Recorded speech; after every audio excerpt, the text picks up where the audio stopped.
Esse papo de filósofo de rua foi um vídeo que um camarada fez, que ele mesmo que botou o título. Eu não me sinto filósofo de rua, inclusive quando eu encontro pessoas que são filósofos, ou se dizem filósofos, para mim são muito fechadas, muito fora da realidade, falam a língua que não é a minha língua. Então eu acho bobagem esse papo de filósofo de rua. Na estrada me circulou elemento, cara. Só que a maior parte do tempo foi a pé, de carona, caminhoneiro, variando posto, dormindo no acostamento. 2 anos pra cá veio a Tônia, estamos já no 3º ano. Eu me sinto privilegiado, velho. Comer velha, dar problema. É um privilégio ver a janela, carregar tanta coisa dentro dela. Não daria pra carregar na mochila. Mas quando eu saio pra viagem, velho, não tem como objetivo a chegada. Meu objetivo é a viagem. Então eu saio pra estrada. Os meios são os fins. O destino é a viagem. Quando se percebe a vida como um processo, as velhas distinções entre vitória e derrota, sucesso e fracasso, desaparecem.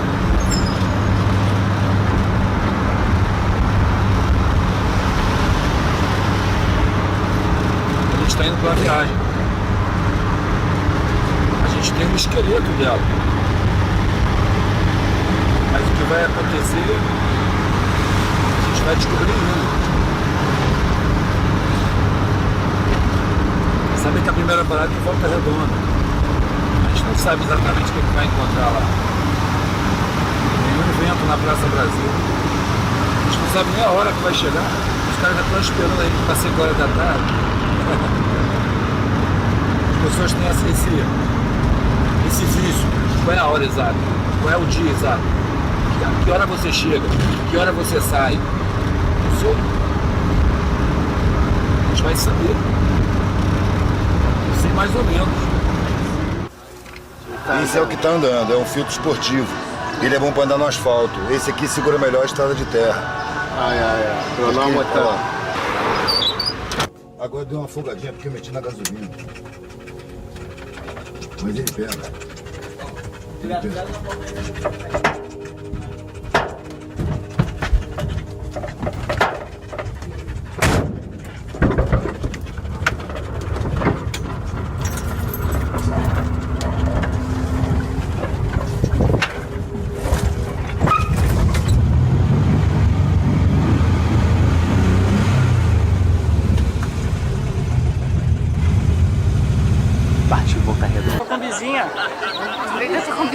É, na Celestina, tá ali. Era até para encostar melhor, velho. Eu parei assim para esvaziar, porque ela tá com o motor fraquinho. Ainda tem que aprender com ela mais uma viagem. Depois eu vou passar para frente para pegar uma que não dê tanto trabalho. Eu acho que eu vou rifar ela, porque se eu vender, não vai dar a grana que eu preciso para comprar uma boa, sacou? Então eu vou rifar. Aí boto bilhete de R$10, 5 mil bilhetes pela Federal. Se vender 40 mil, comprar uma boa Kombi e ainda boto ela preparada para carregar o que eu preciso. Porque ela me toma tempo demais, eu tinha que estar escrevendo mais, desenhando mais, não tenho mais original, porque eu estou o tempo todo cuidando da Kombi. O tempo todo não, porque eu também imprimo e tudo, mas não faço novos. Com 19 anos, eu já tinha tentado várias coisas. Fui militar, fui bancário, fui mergulhador, vendedor de um bocado de coisa. E a última tentativa, eu tentava me enquadrar, né? A última tentativa foi a universidade. Mas eu sentia tudo muito falso, tudo muito forma, sem conteúdo. E peguei a estrada. Fui atrás de um sentido para a vida. E comecei a ver que a sociedade é falsa com a gente, ela exige sacrifícios desnecessários, ela promete coisas e não cumpre, cria expectativas que se frustram, não é à toa que as pessoas adoecem. E comecei a botar isso no trabalho, comecei a andar pelo mundo e falar que a sociedade é uma falcatrua, que os valores sociais são truncados, não são humanos, são desumanos. Botava no trabalho, saía vendendo, botava no artesanato. Fiz desses assuntos, o meu trabalho. Com o tempo, eu percebi pessoas me agradecendo. Ah, mas Porra, depois que eu vi, eu Cara, pensei... fica com uma caixinha que quando você fala... Isso não era tudo. a minha intenção era só botar pra fora o que eu penso, o que eu sinto, eu preciso botar pra fora. Até hoje, falar né? com o mundo. Sempre, mano, sempre. De repente apareceu uma visibilidade enorme. Nunca pensei em Mas visibilidade. sabe o que é isso? Necessidade. Carência, parceiro. As pessoas têm carência de reflexão. A consciência, velho, é uma coisa que a gente tem que necessita sempre de aprendizado. Aí você vive uma vida igual, todo dia a consciência se incomoda, velho. Já sei isso daqui, eu quero Mas saber tem mais. gente que não se incomoda com isso, né? Se incomoda? Por isso que toma antidepressivo. É, de certa forma. Se incomoda, velho. Claro que se incomoda. Só que não assume que se incomoda. Quando vem o incômodo, acho que é uma falha dela. E Não é acaba porque se eu não julgando, consegui né? não, toma um remedinho. Toma um remédio. Volta pra fila. Droga. Só vai se tocar quando for morrer, parceiro. Quando Aí tiver já velho era. demais, vou morrer. O que eu fiz com a minha vida? Nada. Puta, que merda. Queria fazer tudo diferente. Eu acho que é o sentimento que mais se tem entre os velhinhos. Porra, eu queria ter vivido outra vida. Teu depoimento Tá louco, que você velho. fala, né, do rapaz do Eu cara, vi um do velhinho Solon, falando isso comigo, eu tinha 19 anos, velho. Foi daí que eu fui na secretaria da faculdade e falei, Chocou, me dá né? Você falou, documento. porra. Isso não vai acontecer comigo. Jamais. Eu vou morrer antes desse cara. Eu não chego na idade dele com essa frustração. Eu acreditava mesmo que eu ia morrer. Sério. Mas valia mais morrer do que viver aquela vida. O cara Prefiro viveu, morrer. O cara não viveu, Falei né, isso com cara? 19 anos. Prefiro morrer do que viver essa vida programada que vocês têm aí. Vou procurar um sentido. Vou procurar um sentido. E quando eu não tinha nada e tinha que sobreviver, o sentido já estava ali, eu não tinha nem percebido. Eu já estava satisfeito, não tinha mais angústia. Estava preocupado com o que eu vou comer hoje. Onde é que eu vou dormir? Casa abandonada, construção, marquise. Onde é que eu vou comer? Mano? Bater na porta, pedir um prato de comida. Não tenho trampo, meu trampo não dá. Isso não é vergonha, não. Meu irmão, Mas as isso é pessoas, eles estudo. querem que você se sinta envergonhado. Parceiro, isso é conceito social, é padrão de valor social. Eu não respeito nenhum desses padrões. Não respeito nenhum desses padrões. Aonde eu devia estar humilhado, eu estava me divertindo. Aonde eu vi o desprezo, eu vi a confirmação de que eu estava certo. Com uma sociedade dessa, mano, eu não tenho o menor respeito para essa sociedade. Por que cargas d'água eu vou querer o respeito para essa sociedade comigo? Eu quero a discriminação, eu quero o preconceito. Desconstruir isso, né, cara? Não quero o respeito da sociedade, eu não respeito a sociedade. Uma sociedade filha da puta, mano, que obriga a gente a conviver com gente abandonada, Isso tudo é com programado, velhinho né, abandonado, tudo programado, mano, dominado, lá de cima. Mas desde banqueiros. anos atrás. Antes eram os reis, agora são os banqueiros. E aí o povo é levado a votar para ter a ilusão de que eles decidem alguma coisa. Obrigado, né, cara? Claro, para dizer que isso aqui é uma democracia. Nunca foi. Nunca foi. Democracia, velho, é um povo muito bem alimentado, muito bem instruído, muito bem informado, consciente dos seus direitos, consciente dos mecanismos que ele dispõe para controlar os seus representantes. Isso nunca existiu. Então nunca existiu democracia. Democracia é aboio, velho. Aboio pela mídia. Uma educação programada para ser enquadradora. O cara nunca vai ter a ideia de que é possível construir uma sociedade harmônica. A educação vai dizer para ele que ele tem que vencer. Que o mundo é uma arena competitiva e todo mundo é inimigo. E você tem que vencer na vida. O resultado é que tem vencedores, um punhado e um atacadão de derrotados. Mas a gente não está aqui para competir, parceiro. A gente está aqui para viver, mano. Competir já estraga a vida. Carnificina. Tô fora, Eu parceiro. já vi esse trabalho aqui, né? É foda. É a nossa cara. Eu coloquei as letras, velho, do tamanho do tom de voz. Por tão poucos terem tanto, é que tantos têm tão pouco. Muito bom. Quando a voz sobe, a letra aumenta. Muito legal. Maneiraço. É bem a cara do Brasil, né, atualmente. Né? Do mundo, Do parceiro. mundo também, né? Do É que o mundo. Brasil tá... Os países se relacionam com umas pessoas. Tem os ricos que exploram os pobres. Os países se relacionam igualzinho às O ser pessoas. humano sempre foi assim, né? Os ricos exploram os pobres. Alguém tem que fazer o trabalho. Simples assim. Os pobres é que tem que se ligar, parceiro. O Gandhi já cantou essa pedra em 1930. Não é preciso derrubar o opressor. Basta parar de colaborar com ele. Você quer um emprego, mano? Tá colaborando. Vai ter um patrão? Ó, tá rolando um... Ah, mas se não tivesse, tá fudido. A ameaça vem pra cima, velho. Vem a porra da ameaça. A ameaça maior, velho. Eu chegar na velhice e olhar pra minha vida e ver que é uma vida medíocre.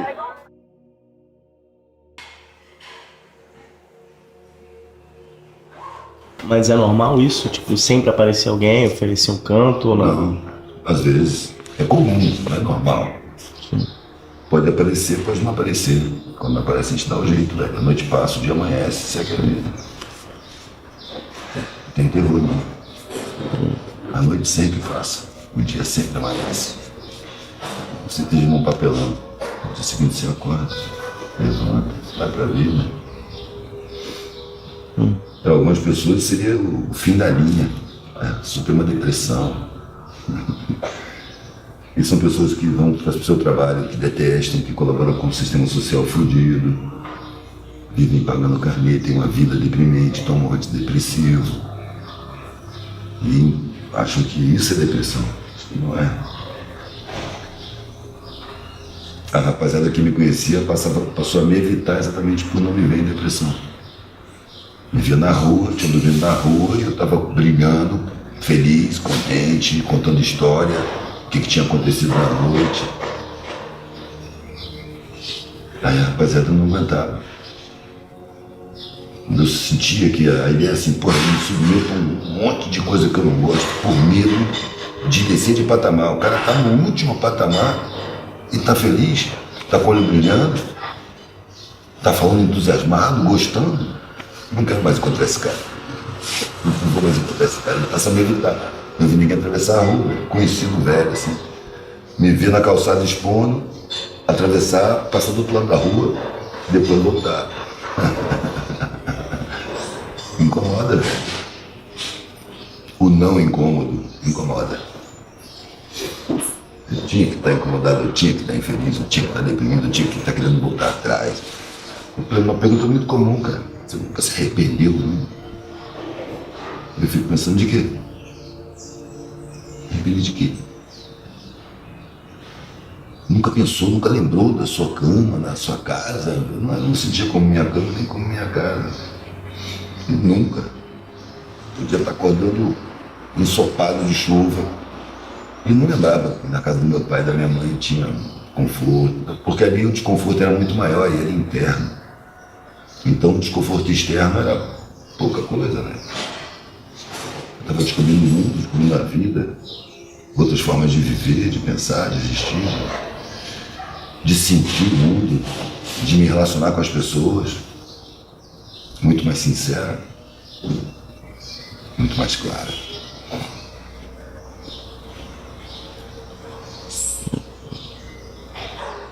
Esse é o negócio que muito assim. Convence a gente que a gente só pode ser feliz consumindo pelo conforto, pagando crediário, tendo emprego com patrão, horário, cobrança, ameaça.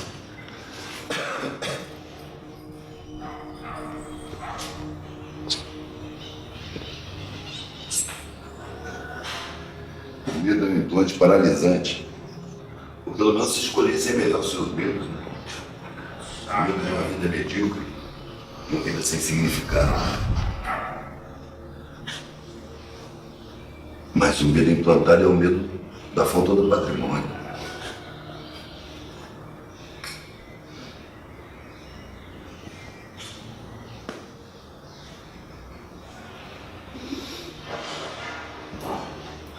Ao invés de você continuar descendo, você joga pra direita.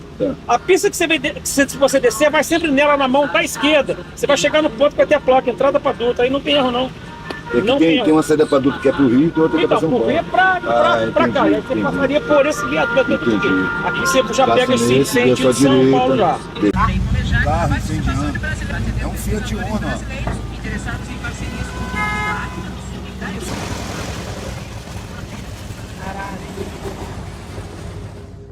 O nome do texto é Sentimentos Falsos. Mãos pobres costuram todas as roupas que se vestem. Mãos pobres colocam asfalto nas ruas e cimento nas calçadas. Fazem tudo o que se vê na cidade e no campo. Constroem escolas, casas, hospitais, clubes, mansões e favelas. Mãos pobres instalam encanamentos de eletricidade. Fazem móveis e aparelhos. Mãos pobres buscam os doentes e os feridos para serem atendidos e cuidados em primeiro lugar por pobres. Mãos pobres enterram os mortos. São os pobres a base de toda a sociedade. Sem eles, nada funciona. Apesar disso, o pobre se sente inferior. E o rico, que depende de pobre para tudo, se sente superior. Sentimentos falsos, implantados em nós pela mídia, pela cultura do consumo, para que a gente se submeta conformada a uma vida massacrante e à exploração, sem perceber sua importância na estrutura social, acreditando valer pouco ou nada, impotência planejada. O medo dos poucos de cima é os muitos de baixo começarem a pensar por conta própria e verem com olhos próprios a realidade além do que é mostrado. A estrutura social do jeito que está precisa de ignorância e desinformação, de miséria e abandono, para que se aceite a exploração e a vida sem sentido. Precisa do medo que paralisa, dos entretenimentos que ocupam e dos desejos de consumo que desviam o pensamento. A união, a cooperação e a consciência das populações é o pesadelo das elites e a libertação dos povos. Aí sim, ó. Sabe onde é agora? Daquele cantor lá, o Criolo? Pode crer. Mano, ele tem umas músicas assim, ó. Lá dentro do cara, mais ou menos assim. Ligado. Tem muita gente nessa função, velho. Nós estamos em tempo de esclarecimento, de consciência. Esses dias aí eu tava ouvindo MC também. As próximas gerações vão trabalhar muito com informação, velho. Você gosta do que você faz, o mais Claro, importante velho. é isso. E é isso que eu falei com meus filhos. A escolha é para trabalhar na vida o que você mais adorar, velho. Não se importa com a grana. A gente precisa de muito pouca coisa na vida, velho. O que a gente mais precisa é abstrato, não custa dinheiro não. Satisfação, é afeto. Amizade. Velho, eu tô há 38 anos na rua. Eu posso voltar em qualquer lugar que eu fui que eu vou ser bem recebido, com um sorriso, mano. Sacou? É isso aí. Obrigado, campeão. Ô Edu, que lugar é esse aí que a gente vai ficar aí? Rosa Preta. O nome triste também. É, um tatu e é um bar. Quem diz que eu larguei tudo são pessoas apegadas nessa coisa. Aquilo estava me atrapalhando. Ali naquele meio, eu vi o mundo falso. Eu não vi o mundo. Sim, não. Era tudo mentira. Quando eu caí na miséria, foi que o mundo passou a ser sincero. Foi na minha indicância que eu vi o mundo do jeito que ele é. Antes disso eu não via. Não via. Ok, Eu via como me mostravam. Eu só pude ver lá, na miséria. Porque lá, ninguém finge pra mim. Não, ali Enquanto eu tô bem vestido, tem gente fingindo pra mim. Sim, não, isso aí é o tempo todo. Então, eu preciso da miséria para poder enxergar o mundo. É muito mais fácil para mim esclarecer uma pessoa da parte de baixo do que da parte de cima. Porque a da parte de cima não quer entender. Ela usufrui de privilégios que são oriundos da exploração, da miséria e da pobreza. Ela vive. Então eu não tenho nada que falar com ela. Também não tenho raiva deles, não. Só não tenho papo com eles.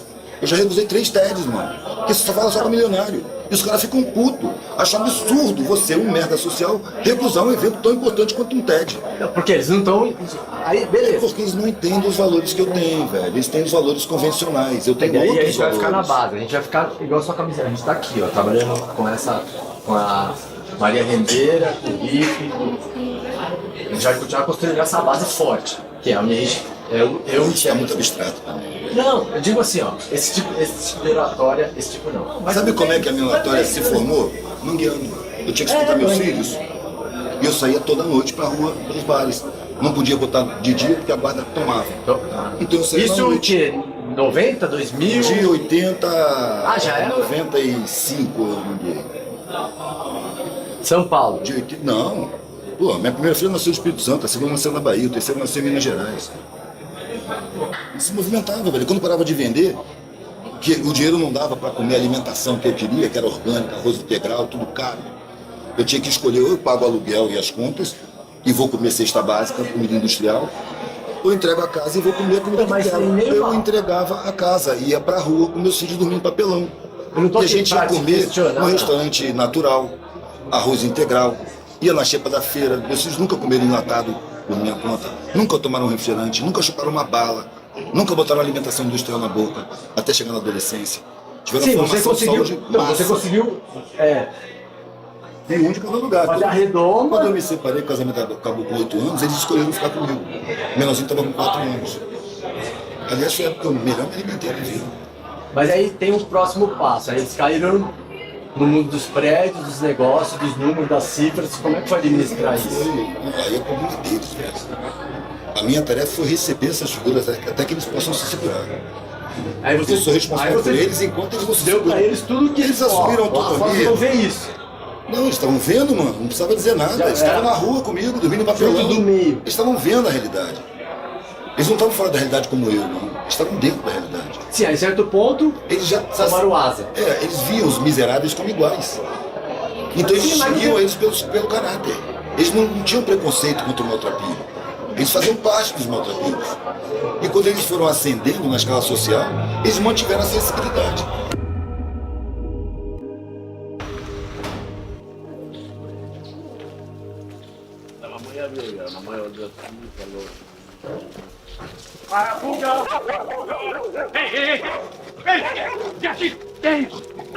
O louco é que essa nem foi a pior briga. Pô, tem que respeitar a sua opção, velho, mas eu teria vergonha. Mas a gente chega lá.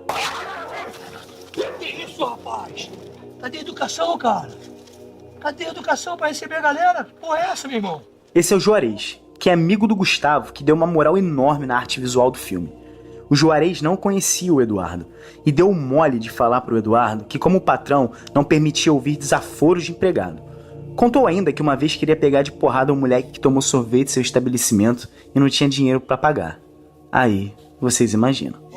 Na rua, ele é Do esculachado. meu ponto de vista, Só pode eu ser uma aberração, eu parceiro. concordo que ele tem os Só pode ser motivos uma dele. aberração. Concordo. Se eu levar em conta Eu só o que digo eu o seguinte, sofri, a atitude... eu seria um revoltado e querido da porrada Tudo em bem, todo eu mundo. também. Mas a atitude dela incentiva isso. Irmão, a atitude dela está dentro de um sistema O social. sistema dela, no meu ponto de vista, Dentro do sistema incentiva... social. Se você individualiza, você não vê o todo. Não, Só eu vê não o estou seu problema, individualizando, sua eu entendo vontade, perfeitamente o a que você sua está falando, necessidade, mas a sua raiva.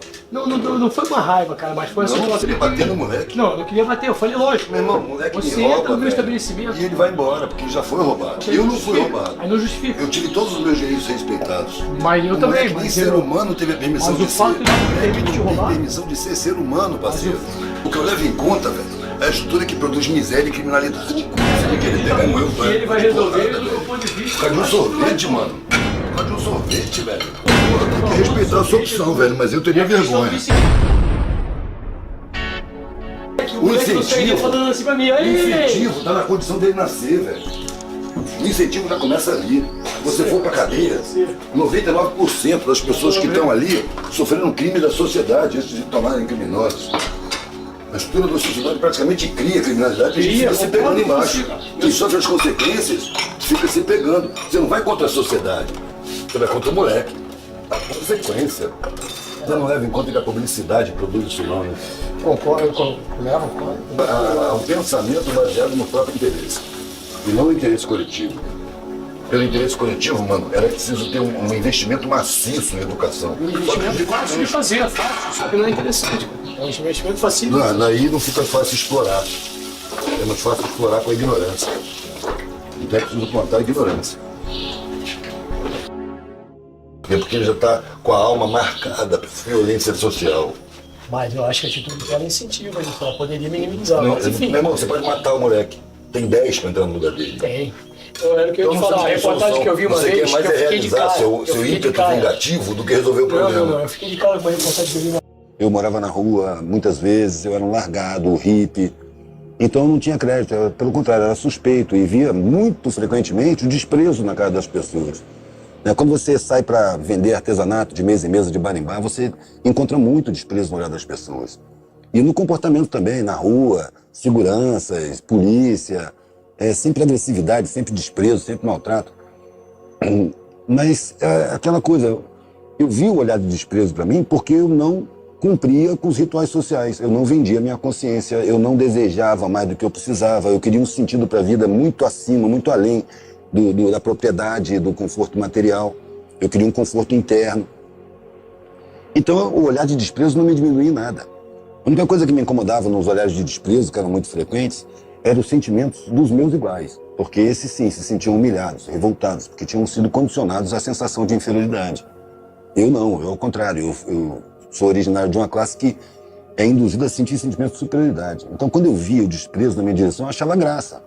Porque eu sabia que meu tamanho não era aquele que a pessoa estava pensando. Eu estava vendo aquela pessoa com mais profundidade do que ela estava me vendo. Então, aquilo não me diminui em nada. Na verdade, a função da riqueza é o serviço coletivo na direção da harmonia social. Uma sociedade onde ninguém seja abandonado. Uma sociedade onde não haja motivo para revolta. Uma sociedade onde a gente possa conviver harmonicamente em paz. E aí, materialmente resolvidos, desenvolver outras potencialidades que a gente tem que são mais espirituais do que materiais. Parar de tratar com o esgoto e começar a tratar das plantas, da superfície da terra, desenvolvimento de percepção com outras civilizações, coisas que tem que estar num patamar melhor que isso aqui. Sacou? E é nessa função que a gente está. A maioria sem ter consciência disso. Alguns, muitos, com plena consciência. E alguns participam positivamente sem ter consciência que estão participando positivamente. Eu lembro que eu estava conversando numa roda assim com umas 8 pessoas, 8 colegas, alunos como eu. E de repente eu lancei a ideia assim, cara, eu não acho justo a gente ter que obedecer a alguém bem idiota só porque ele nasceu primeiro. A roda se desfez. E o mais amigo falou, cara, você não pode falar essas coisas não. O mais amigo, você não pode falar essas coisas. Mas esse major não é idiota, eu estava falando de um certo major. É injusto isso, ter que obedecer a ordem desse idiota só porque ele nasceu primeiro. Meu amigo não quer pensar nisso, velho, se dispersa. E o mais amigo se preocupa, cara, você não pode falar assim. Então já tinha uma defasagem muito grande, sacou? Você quer o que a mídia te condicionou a querer, você vê o mundo com as lentes que a mídia plantou na sua cara. Você tem os preconceitos que foram embutidos em você. A sua mãe ligava a televisão para ter paz, para fazer o almoço. E os publicitários brincavam com a sua mentalidade. Desde criancinha. Nenhuma escola apresenta a sociedade como tendo um objetivo de ter harmonia. Todas elas te preparam para ser um competidor numa arena. O mundo é uma arena competitiva. Essa é a mentalidade imposta por empresários, mega empresários e banqueiros. A gente trabalhando para eles para se manter lá, ganhando os interesses dele, né? E aí cria uma elite dominante com essa mentalidade, que olha para o pobre como se o pobre é pobre porque não se esforça. Ele não vê a causa da miséria na própria estrutura social. Ele culpa a vítima. Isso os impérios antigos já faziam. Culpar a vítima é a coisa mais velha que existe. Só que aí você tem um controle da educação, ou seja, um nível de instrução das pessoas, você tem o controle das comunicações, formando a mentalidade, apresentando as pessoas que querem justiça como inimigas da sociedade. E aí você cria as mentalidades, velho, e os comportamentos que a gente assiste por aí. E se a gente não toma cuidado, muito cuidado, a gente também reproduz. Olha o formato da ilha, velho. Por onde nós entramos? Onde nós estamos? Do lado. É, aqui a gente passou por aquela serra, velho. Eu não quero voltar por ela, não, quero voltar por aqui, ó, velho. Essa aqui é a Joaquina. Sacou? Tem uma passagem da lagoa por aqui, ó, que pega a Joaquina. Por aqui por dentro. Joaquina? Joaquina. Esse cara pessoalmente, lá no Marinho, nossa. Essa noite fomos dormir na casa do Maurício. A casa do Maurício é quase um estúdio de arte com as obras da irmã, Aline Golbe, que faleceu jovem aos 28 anos. Ele diz ter como missão de vida propagar a arte da irmã. E nesse desejo de esquecer, que ele esquece o nome, esquece tudo, vira Alzheimer. Maior índice de Alzheimer entre os militantes, maior índice de suicídio entre os bancários. Porque trabalham com nada, com vazio, com grana alheia, são obrigados por cobrança de plano de meta a enganar as pessoas, empurrar fajutice para o banco tomar dinheiro. se ele não fizer isso, mano, tá fudido. Isso é uma violência com ele, ele tá violando a consciência dele. Ele vai se angustiando.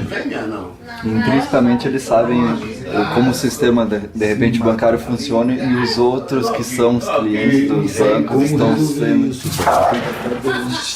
Que é isso? Essa é a nova dança. Eu vi também que a...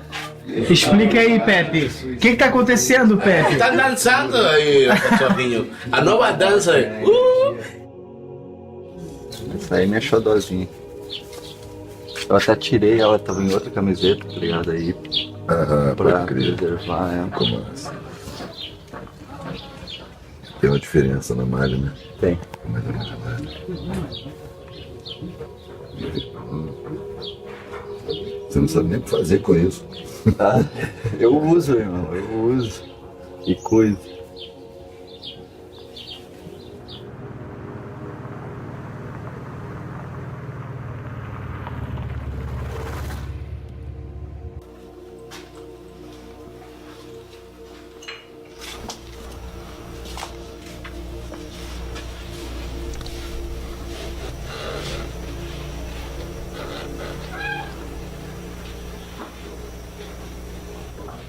Chegamos em Santa Maria tarde da noite. Ficamos na Casa 9. Lá o forte da rapaziada é a arte. Fazem música, teatro, performances em geral. A Casa 9 é uma casa coletiva. E aí acaba todo mundo pensando como é controlado. Até os que contestam a sociedade. Nós estamos numa sociedade que induz a gente ao confronto. Há pessoas que querem mudar a sociedade através do confronto. Vai mudar alguma coisa? E a polarização política. Quer confrontar, disputar. São revolucionários que não são revolucionários, são colaboradores inconscientes. Porque aí o sistema aponta para eles e fala, tá vendo? Eles podem falar assim porque isso aqui é uma democracia. Na verdade, eles podem falar assim porque não tem nenhum poder de mobilização, né? A língua da massa eles não sabem falar.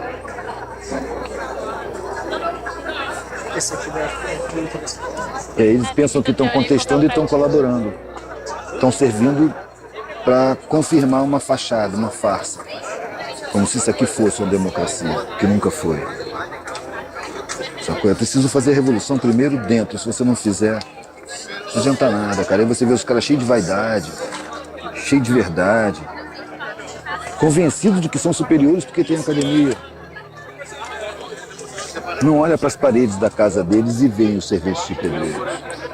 Não vê na própria roupa a mão do pobre, não vê na comida que come a mão do pobre. Se sente superior, foi convencido pela faculdade. Olha que revolucionário. Ele quer liderar as massas, quer conduzir as massas. Aí que eu brinco, né, cara? Essa linha que tu fala aí, tu quer conduzir as massas, mano? Vai entregar pizza. Assim você conduz massa. Conduzir a massa. Vamos conduzir as massas. Vai entregar pão.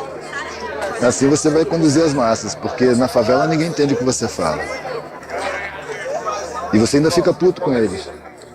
Quando eu vejo uma pessoa maltrapilha, desdentada, analfabeta, eu não vejo um ser humano inferior, eu vejo uma pessoa que foi roubada nos seus direitos. É vítima de crime social. Eu sou melhor do que alguém, porque se alguém foi roubado eu não fui. Se você tiver acesso à universidade, você tem uma responsabilidade. Se tiver acesso a uma coisa que é negada para a maioria. Você não é melhor do que eles, pelo contrário. Você é devedor deles. Eles que mantêm a universidade funcionando. No entanto, as pessoas passam por eles sem nem olhar para a cara deles. Eu tenho um prazer imenso em fazer palestra em favela. Porque são pessoas que têm muito mais facilidade de entender o que eu falo a respeito da sociedade. Ali eu não preciso medir minhas palavras. Na universidade eu preciso. Que eu posso revoltar alguém. Se eu revolto alguém, essa pessoa deixa de assimilar o que eu estou falando. Eu não quero ofender. Não é útil.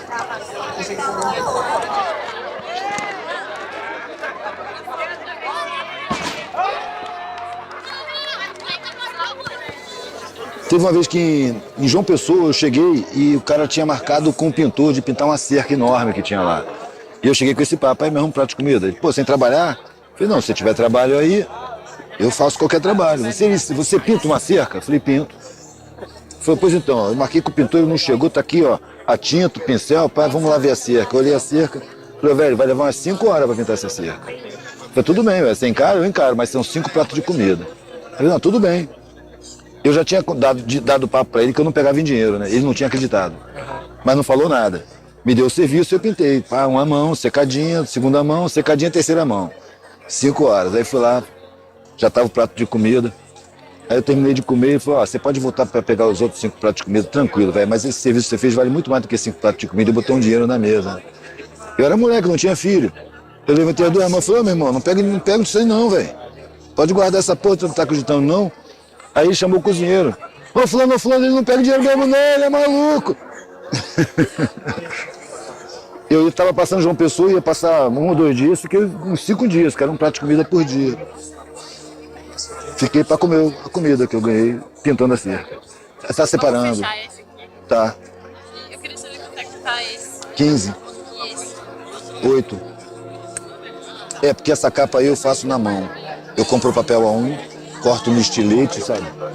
E depois eu imprimo à mão também, na serigrafia, cada capa. Esse aqui eu faço no original na caneta e depois é xerox, todo xerox. Por isso que ele pode ser mais barato. Hoje mesmo alguém falou, ué, mas esse aqui é maior, é mais barato. É.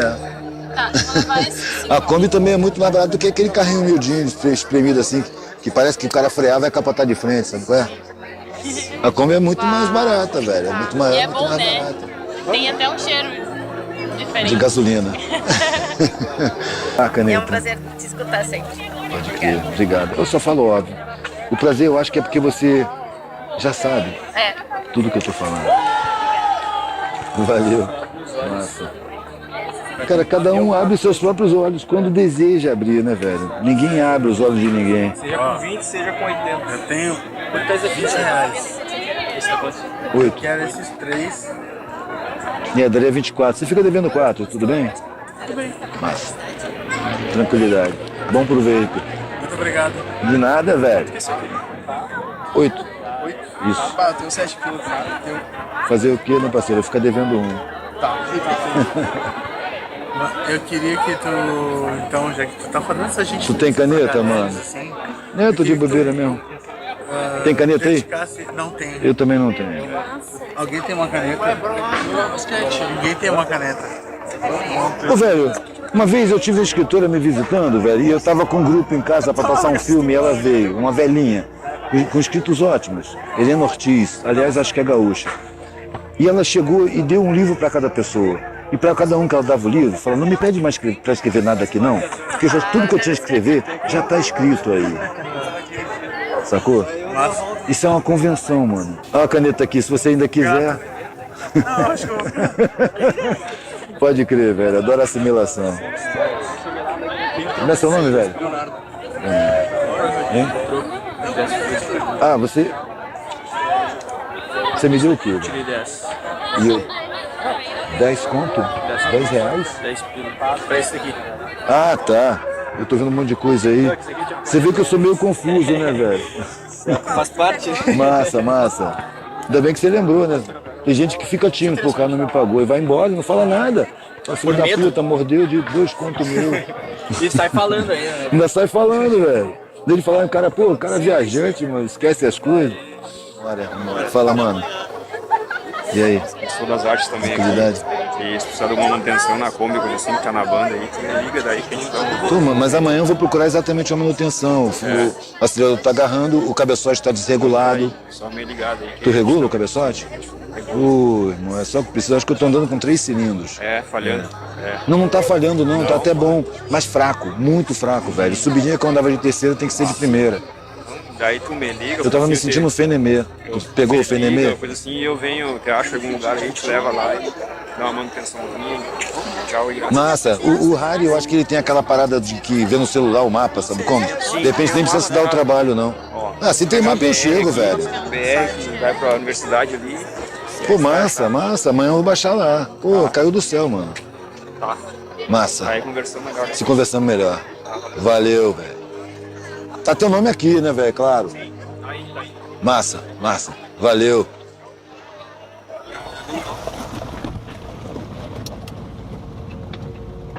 A gente baixou lá, mas quem deu baixa de vez foi a Celestina, que precisou ficar internada.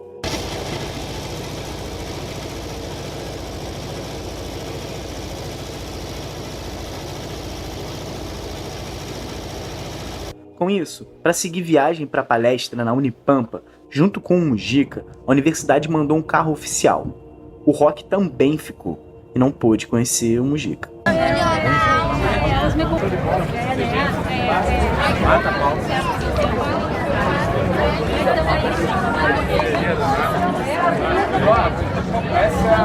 Sol, 2 vai abrindo aqui. E aí você massacra os sentimentos. E depois não entende de noite, quando você vai dormir, de onde vem aquela angústia abissal. É porque você está dando valor à razão em cima do sentimento. E aí você vai para o antidepressivo.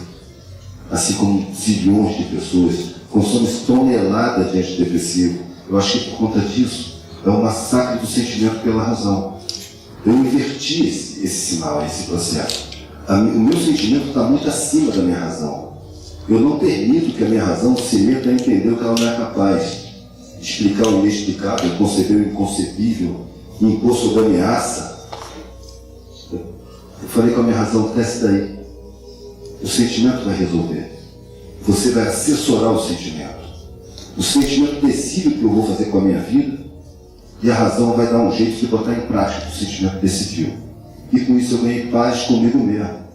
Não ganhei paz com o mundo, certamente. Mas comigo mesmo eu ganhei. E é dessa que eu preciso, não preciso de paz com o mundo. O mundo a gente dá olé nele. Agora na minha consciência eu não posso dar olé. Eu tenho que viver de acordo com a minha consciência. Qual é o trabalho mais importante, mais imprescindível da sociedade? É o trabalho braçal. Se não for o trabalho braçal, a gente não se veste, porque é pobre que costura as roupas. A gente não come, é pobre que planta, pobre que colhe, pobre que transporta, muitas vezes pobre que prepara. Não teria esse chão aqui, não teria essa fiação aqui. Os eletricistas, os pedreiros, cada parede que eu vejo dando lanche de pedreiro. O pobre constrói a sociedade inteira. Quem bota o asfalto na rua? Quem bota os postes, a eletricidade? Quando quebra alguma coisa, quem você vê lá? Os uniformizados pobres. São a base da sociedade. Então, o ensino público é feito para oferecer esse trabalho braçal tão fundamental à estrutura social, sem considerar que estão roubando os direitos constitucionais dessas pessoas. Essas pessoas têm direito constitucional de chegar na universidade, se quiser, mas são impedidos por um sistema social empresarista, desumano.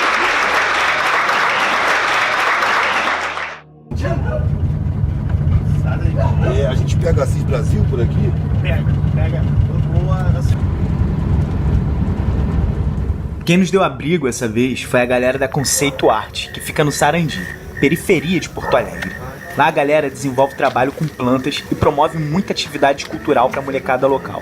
Aí, velho, utilidade pra sapato. Quebrou um, pega o outro e planta. E ficou eu e minha mãe do lado.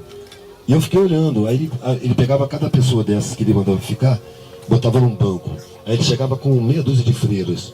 E as freiras botavam a mão na cabeça da figura e começavam a orar. De repente uma das freiras dava uma baqueada, as outras seguravam ela e levavam para fora. Aí voltavam com uma freira nova, sobressalente. Aí o padre rezava o mesmo indivíduo e mandava ele embora. E aí as freiras cercavam o outro e faziam a reza na cabeça, uma das freiras bambeava. Eu estava me sentindo uma sessão espírita, na verdade. E saía, entrava outra sobressalente e tal. E assim foi, ele me deixou por último. E por último estava eu e minha mãe do meu lado, minha mãe baixinha assim. Ele chegou, olhou para mim, olhou para minha mãe e falou: o que você está fazendo aqui? Ela falou: ele é meu filho, eu não perguntei que ele é seu. Eu perguntei: o que você está fazendo aqui, não mandei você ficar, pode sair.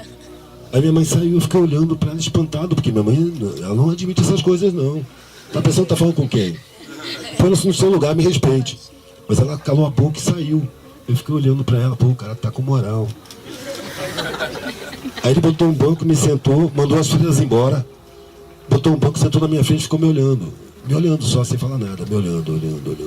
Passou uns 5 minutos me olhando, eu olhando a cara dele. E aí eu comecei a ver que ele estava vendo coisas, ele começou a balançar a cabeça, deu um sorrisinho. Falei: você tá bem, você tem um caminho muito difícil, você está decidindo coisas que vão dificultar muito o seu caminho, mas é muito bonito o seu caminho. Falei: dá para você me descrever? Ele falou: não dá. É muito difícil, é muito bonito, mas é um caminho precioso. Você tem que rezar, você tem que ir à missa, você tem que comungar, você tem que confessar. Aí eu comecei a rir. Ele falou, de que você tá rindo? Eu falei, enquanto você falou que você estava sentindo, eu tô sentindo igual, cara. Mas quando você começou a falar o que você pensa, eu já penso completamente diferente. Aí ele riu, eu ri também. Levantamos, ele bateu nas minhas costas e falou, vai em frente, pensa em Deus. Eu falei, beleza, deixa comigo. Aí foi sair. Quando eu saí, minha mãe apareceu assim numa fumaça. O que ele falou? Ele falou que o meu caminho é bom, que não é mentira sua. Pergunta pra ele. Pergunta lá. Ele falou que eu tava com demônio pra ela. Porque ela foi falar com ele e ele não dava atenção pra ela. E ela insistindo, não, porque só pode ser o diabo, deixa o seu filho viver a vida dele. Não, porque isso é Satanás, ele se desrespeitou pai e mãe, porque tá no versículo tal, e tá bom, ele tá com o diabo mesmo, não enche meu saco. E aí pronto, ela manda rezar missa pra mim até hoje. E quando eu vou na casa dela, ela faz questão de dizer, eu mandei rezar 3 missas pra você essa semana. Eu faço o quê? Obrigado. Não precisa, tá gastando dinheiro à toa. Porque isso é pago, né? Ela paga. Ela suborna Deus. Isso é uma prática social construída pelos dominantes para criar a ilusão de que o povo decide alguma coisa. Aí já se prepara a ignorância, a desinformação, para não haver condições, discernimento. Depois coloca a culpa na merda feita por esses farsantes que eles chamam de políticos. Botar a culpa do que eles fazem no próprio povo. Sem que botar errado. Vou dizer, eu tirei sua condição de pensar, tirei sua condição de se desenvolver como ser humano. Destruir todas as condições de você ter instrução. Controlei todas as formas de comunicação para manter vocês desinformados, sem saber o que acontece, para deformar a realidade.